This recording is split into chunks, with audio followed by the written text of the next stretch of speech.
Baruch atah Adonai Eloheinu melech haolam shehakol nihiyah bidvaro.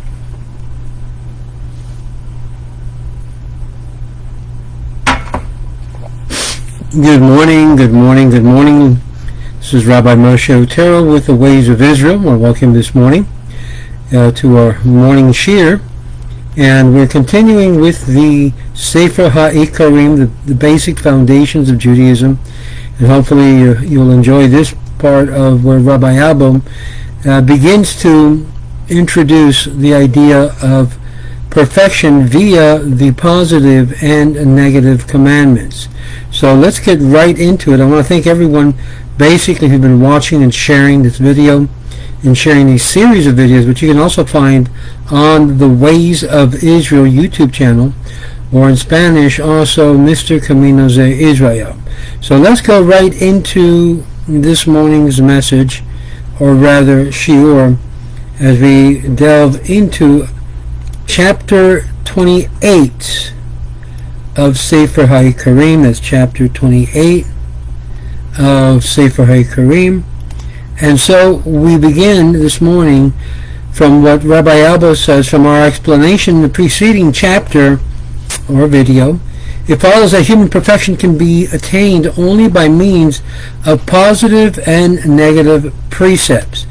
Just as no human perfection can be acquired except by means of actually existing limbs in non-existing time, so perfection of the soul can be attained only by positive and negative commandments. For this reason, every one of the three parts into which the Torah is divided, namely ideas, statutes, and judgments, as we've explained in chapter 24 of this book, includes the positive and negative commandments in order that every part should contain the means of acquiring perfection, or a part that perfection which man attains by means of the positive and negative commandments. In theoretical ideas, positive and positive commandments are, for example, belief in the existence, the unity, the incorporeality of God, while examples of negatives are not to entertain the notion that there is another God, not to incline after idolatry, and so on. In the statutes, wearing tzitzits, fringes, is an example of a positive commandment, while prohibited foods illustrates negative precepts. In the judgment of the positive precepts are illustrated in the following passages. In righteousness shalt thou judge thy neighbor. Now, breaking that would be in injustice or in corruption, thou shalt not judge thy neighbor. In the same day that thou shalt give him his hire, thou shalt furnish him liberally. The negative commandments are exemplified in the following passages. And ye shall not wrong one another. Ye shall not steal, neither shall ye deal falsely, nor lie one to another. And many other passages besides. Now it's clear that the perfection may be acquired through the theoretical parts of the Torah. It is negative as well as positive side. It has a negative and positive side. And similarly, perfection may be acquired through the parts containing the statutes. An example, the rules concerning those things which are pleasing to God, and those things which are displeasing to God. As we said before, the things that require explanation, however, is how can perfection of the soul be acquired through the third part, which embraces judgment. It's hard to conceive how many parts, or how any of its parts, whether the positive commandments or the negative, can give perfection to the soul. These positive commandments, which deals with the injury caused by an ox or an open pit or a fire, and negative commandments like ye shall not steal, thou shalt not oppress thy neighbor nor rob him, and so on, are no doubt the right rules for the preservation of social life. But by the merit does the soul of a mortal man acquire perfection by means of them? And if their virtue consists in the fact that they are guide to the right morals, which alone enables one to acquire human perfection, then it would follow that the intense occupation with the Talmud on the part of the Jewish sages in their studies of the Talmudical questions is of no benefit in acquiring perfection, and their labor is in vain. Besides it is not likely that there's a large part of the Torah that bestows perfection only because it leads to the right morals, and for no other reasons. The solution to this question is as follows, and the performance of a precept must be considered from 2 points of view. One is doing the commandment and complete performance, and the other is the intention of the doer. He talked about the intention of the doer in the previous chapter or video. Now, the perfection which is acquired through the commandments does not from the act of the performance, or for the rabbis say, the transgression of a commandment for a good purpose is better than the performance of a commandment without such purpose. In the same place, they say that the matter may be illustrated by the case of two persons, each of whom roasted his Paschal lamb. One ate the lamb to celebrate Passover, and the other one to satisfy his craving for food. To the first we apply the verse that says in Scripture, "And the just do walk in them." The second we apply the expression, "But the transgressors do stumbles therein." They thus make plain that an act without proper intention is not credited to one as a performance of a divine commandment.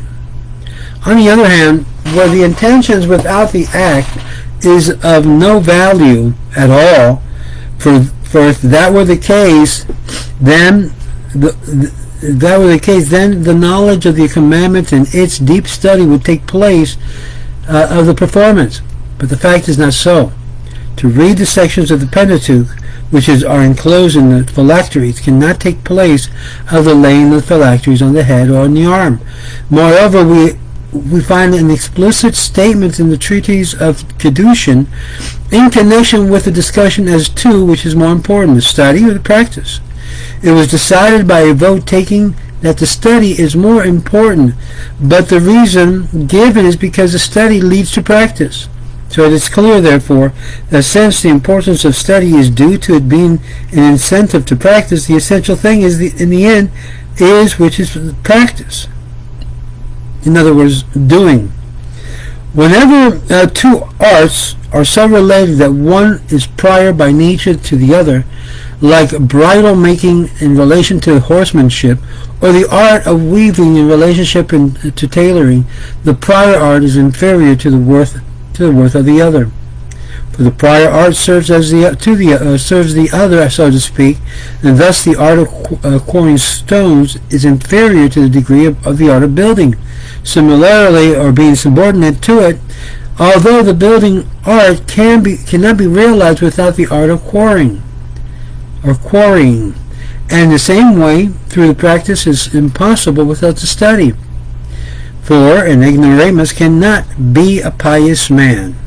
Nevertheless, since study is only for the sake of practice, practice is the important thing. But since we have shown that the act alone is the essential thing, not the intention alone, and it follows that the essential thing is performance of the commandments, and is a combination of the two, as in the case of relations of theory to practice. And as we've explained in this book, accordingly in the performance of the commandment, as an act accompanied by the proper intention, constitutes a perfect performance. Such a gives perfection to the soul, for the intention gives completeness to an act, and we have explained in the 5th chapter of this book. My opinion is therefore that the part of the Torah which contains judgment is more calculated to give perfection to the soul than the corresponding parts of the conventional law. When a person is living under a conventional law and does a right or just act, no matter what the intention and realized purpose is intended, an improvement of social life, he has exhausted this situation. There is no other perfection or end to be realized. The judgment of the Torah are different. Social welfare is realized through their performance as in others. But when their performance is joined with the proper intention, there is realized another perfection more notable than the first. As the teeth and the tongue and the lips are found in animals for intaking of food, the same time they have in man a more honorable purpose, as organs of speech and expressions of the law of God, and declare his praises, so the judgments of the Torah have a more honorable purpose than the improvement of social life, though it may seem at first sight.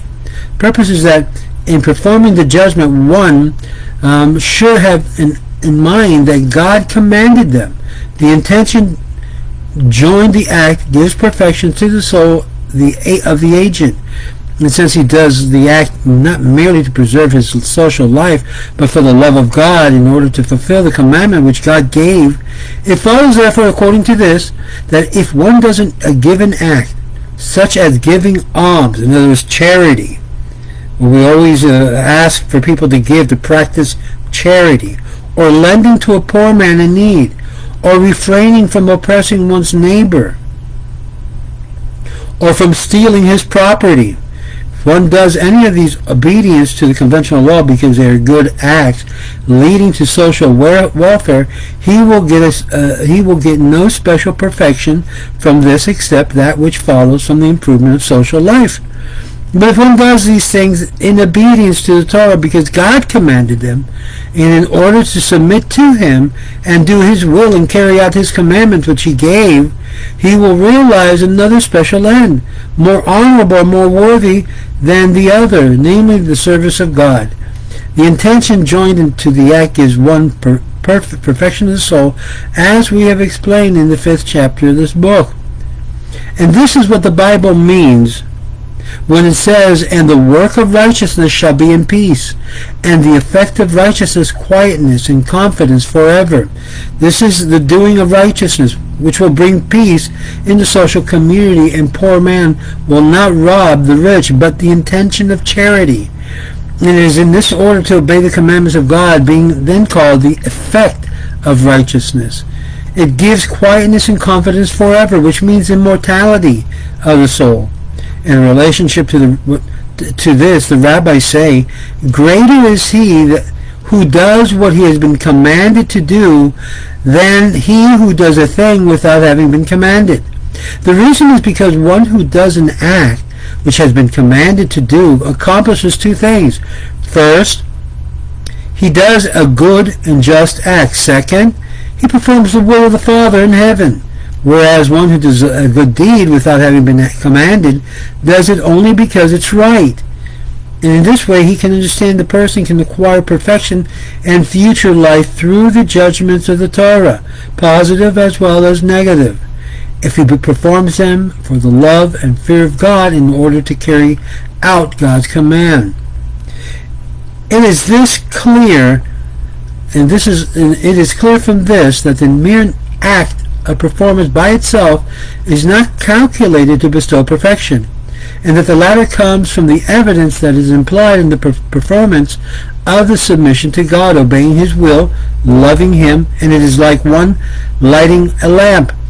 The perfect purpose is not the act itself, but in the intermediate and inherent effect, namely the consumption of the oil and the burning of the stick, which is the immediate result of the act of lighting. The real purpose of the lighting of the lamp is that the light which was a result of the act. So the purpose of the Torah is to guide man in the service of God, to illumine before him the ways in which he should go in doing God's service, doing God's will, and to show him what he must do to obtain God's love. This is why the Bible compares a commandment to a lamp. For a commandment is a lamp, and the Torah is a light, and the Torah is light. The meaning is that the Torah, like a light, is the end itself, intended for its own sake, whereas the commandment is not intended for its own sake. The act involved is like a lamp, which is not intended as an end in itself, but for the sake of the light which comes from it. So the purpose of performing the commandments is the meaning implied in the performance, namely the service of God, which is the light coming out or coming from him, and this is called the Torah teachings. The Torah, or the teaching of the Torah, is light. Hence, when the intention is lacking, in the performance of a commandment, the agent is like one walking in deep darkness, who is bound to stumble. And for this reason our rabbis call a person who performs a commandment without a proper intention a transgressor, saying that a person who observes a commandment a Passover in the wrong manner, not the proper intention, and comes under the biblical expression, transgressors do stumble therein. Solomon says, the way of the wicked is as darkness. They know not as what they stumble. And on the other hand, in relation to the intention joined to the proper act, they say, for the way of the Lord are right, and the just do walk in them. Solomon says, but the path of righteousness is as the light of dawn, that shineth more and more unto the perfection of the day, and never goes out. And here we find the purpose of the commandments, of the positive and the negative commandments, as Rabbi Elbow ends chapter 28 with these words, but the path of the righteous is as the light of dawn, and shineth more and more unto the perfect day. And then he begins in chapter 29, as he introduced a very important question, namely, whether this divine law bestows perfection if observed in its entirely, or also if it's observed in part. And so we'll see that in our next video in this series of Sefer Ikkarim, the fundamentals. So we begin to understand the mindset of the basic fundamentals of Judaism relies in and mostly of the idea of practicing and doing what Hashem has commanded us to do. This is Rabbi Moshe Otero. I hope you enjoyed this series. May God bless you, or as we continue forward and moving forward. Remember to be part of the ways of Israel. Shalom, b'racha to everyone.